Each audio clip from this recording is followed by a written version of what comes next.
안녕하세요. 고양이 3마리입니다. 오늘은 금융과 부동산 관련 용어 중에서 대출과 깊은 연관이 있는 LTV와 DTI에 대해 알아보겠습니다. 이 두 개념은 부동산을 구입할 때 대출 한도를 결정하는 중요한 요소로 작용합니다. 특히 부동산 투자나 주택 구입을 고려하는 분들에게 필수적으로 이해해야 할 개념입니다. 먼저 LTV에 대해 알아보겠습니다. LTV는 론 투 밸류의 약자로 주택담보대출 비율을 의미합니다. 즉, 부동산의 가치를 기준으로 대출받을 수 있는 금액의 비율을 나타냅니다. 예를 들어, 한 아파트의 가치가 5억 원이고 LTV가 60%라면 최대 3억 원까지 대출을 받을 수 있습니다. 이는 은행이 부동산을 담보로 대출해줄 때 부동산 가치의 일정 비율만큼만 빌려준다는 것을 의미합니다. LTV가 높을수록 적은 자본으로 부동산을 구입할 수 있지만 반대로 대출 부담도 커질 수 있습니다. 정부는 부동산 시장 안정과 대출 리스크 관리를 위해 LTV 규제를 조정합니다.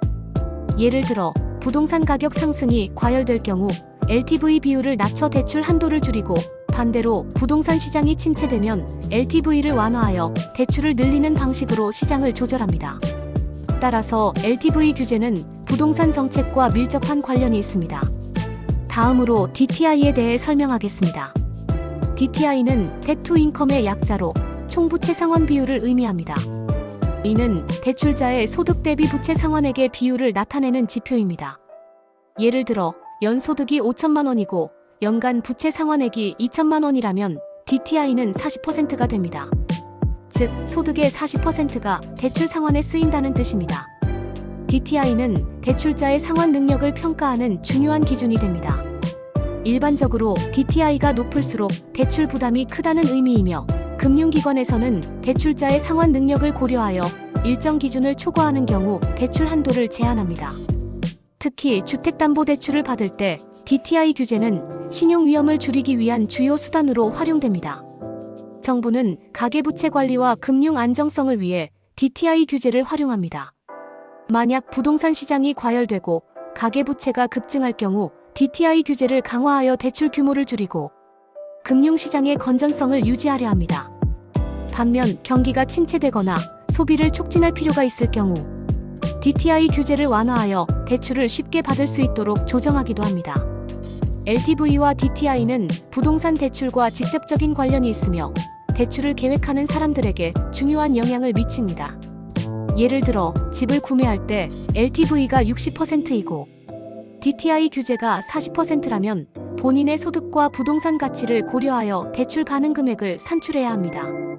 만약 LTV 규제가 완화되면 같은 조건에서 더 많은 대출을 받을 수 있고, 반대로 DTI 규제가 강화되면 대출 한도가 줄어들게 됩니다. 이러한 이유로 부동산 투자나 주택 구입을 고려하는 경우 LTV와 DTI를 반드시 이해하고 계획을 세우는 것이 중요합니다. 특히 정부 정책에 따라 이 두 지표가 변동될 수 있기 때문에 금융권의 대출 정책과 시장 상황을 지속적으로 확인하는 것이 필요합니다.